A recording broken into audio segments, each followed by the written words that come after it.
Morning, Nicholas. So starting off with the Figaro. Le Figaro is covering the latest poll in the presidential election. There will be lots of them, so be warned. And the message is the gap is closing between the Socialist Party candidate François Hollande and the incumbent Nicolas Sarkozy. There you can see the headline on the front page, L'écart se réduit, the gap is reducing. Now, Hollande was given 28% of intentions to vote in a survey over the weekend, and Sarkozy 26%.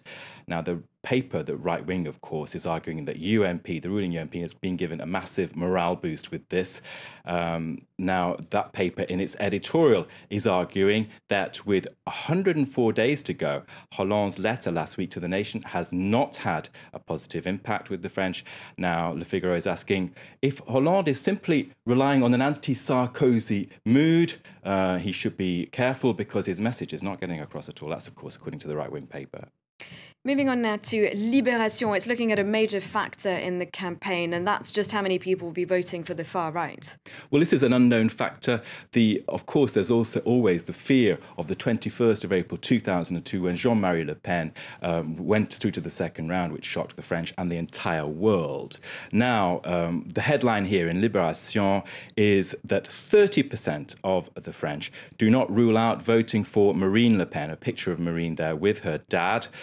A year ago, over the weekend, they were celebrating the 600th anniversary of Joan of Arc's birth. So that's 1 in 3 there. The editorial in the paper is focusing on another statistic in a survey. It's been carried out by Libération. Now, 2 out of 3 of those asked, 68%, said that Marine Le Pen is for them more credible than her dad, Jean-Marie. So that's an incredible statistic. Now, pied à pied, inch by inch. Now, that title there is basically the editorial saying the socialists have got to battle with the far right, inch for inch, foot by foot, policy by policy, arguing that the socialist approach is better. And you've got the whole spread of candidates this morning on the front pages, Nicholas. Well, the free paper 20 Minutes is looking at what is called the fourth man, François Bayrou. Now, there you can see him, and the headline, Centre d'attraction, attraction centre. He's drawing interest, if you like. That is the centrist campaign with the subheading there saying some people, some centrists in the ruling UMP are hesitating about switching to him.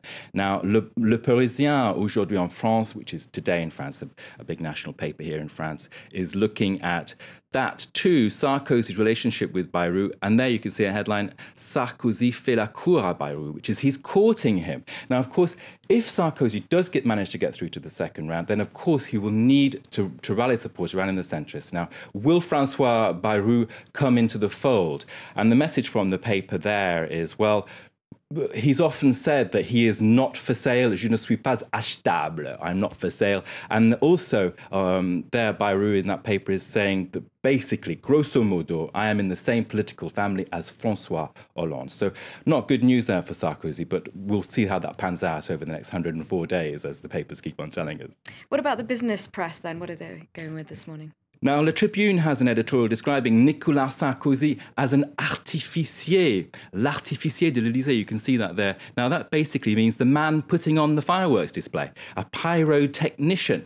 Now, the editorial argues that the president is currently making a series of controversial moves. One of them is saying that France could go it alone on introducing this Tobin tax, the Robin Hood financial transaction tax. Now, that's shook up the finance sector here, woken them up a bit. And now that editorial in La Tribune, the business paper, is saying Sarkozy should watch out because one of those fireworks that is put into place could blow up in his face. There we can turn quickly to La Tribune on its front page. It's saying the Tobin tax is political bluff. There we can see it, Le Grand Bluff. Implementation would be later in the year and not immediate, it's pointing out. And Les Echos, another business paper, is looking at that with an editorial. The utopia of a Tobin tax. It's arguing pretty much the same as La Tribune, but it's saying that, hey, listen, maybe it is time for the finance industry to take some of a hit here because they were responsible for one of the biggest crises of the last century. All right, thanks very much, Nicholas, for that look at the French newspapers. A reminder now of our top stories here on France 24. The leaders